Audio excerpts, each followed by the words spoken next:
a piece of information that is coming in that according to reports, Iran's new Supreme Leader Mojtaba Khamenei has appointed former Islamic Revolutionary Guard Corps Commander Mohsen Rezaei as his military advisor.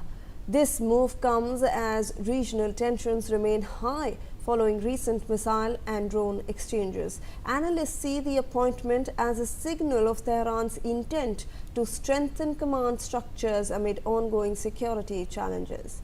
Mr. Srivastav, I want to rope you also into this discussion when we are talking about the options that are available in front of Iran. We are seeing Iran make some structural changes. This is a former IRGC commander who has now been roped in to be the military advisor for the Supreme Leader. How do you see this development?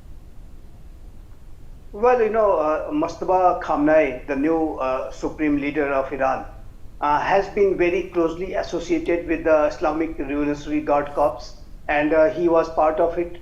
And he also was very much associated with the Basij forces, which are another paramilitary force, and he was heading it, this paramilitary force.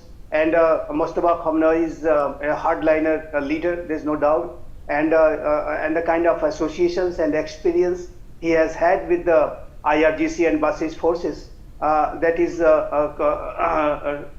quite visible with his various new decisions and appointments, that how much importance he gives to the IRGC and how much faith he has with the various commanders of the IRGC, and that is why this appointment has been made. And this clearly shows that new Supreme Leader is also going to be having the same kind of mindset what the IRGC is demonstrating, and there will be a tough posturing from Supreme Leader too, with the full support of the might of the IRGC and Basij forces and other military organizations in Iran. So I think this shows the things of various upcoming position and postures which the Islamic regime could have, and I'm sure that they are going to be maintaining a very tough posture. Even if the dialogue and negotiations are,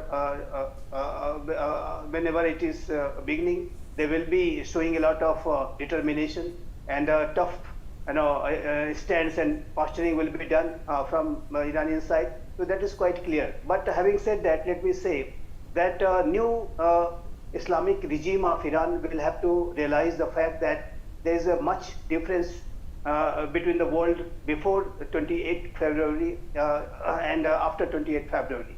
And their entire top leadership is gone, and this leader's father is gone, Ayatollah Khamenei, and obviously the new leadership have also lost a lot of their military capabilities, whether they're very not very strong air force, or also their naval assets are lost, their missiles, storage sites and launchers are lost, and whatever they are having at this point of time is the deep underground missile storage facilities, which are being planned to be targeted by the US and Israeli side in times ahead, in days ahead. So I think Iranian Islamic regime will have to realize that their firepower is getting depleted by each passing hour. And ultimately, once they are lost with all their capabilities, there will be not much option but for them to come to the negotiating table, and that time maybe it will be too late.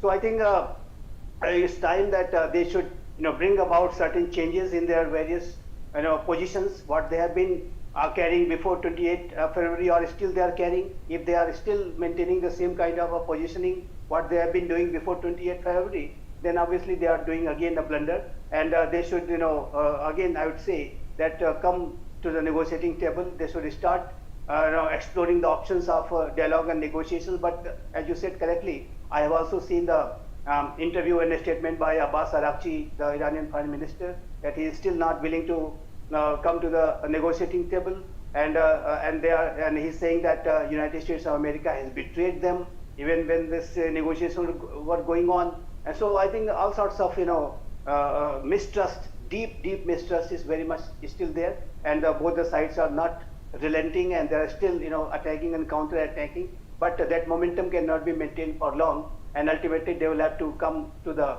negotiating table. So let's hope and let's pray rather that such kind of a wisdom prevails sooner than later.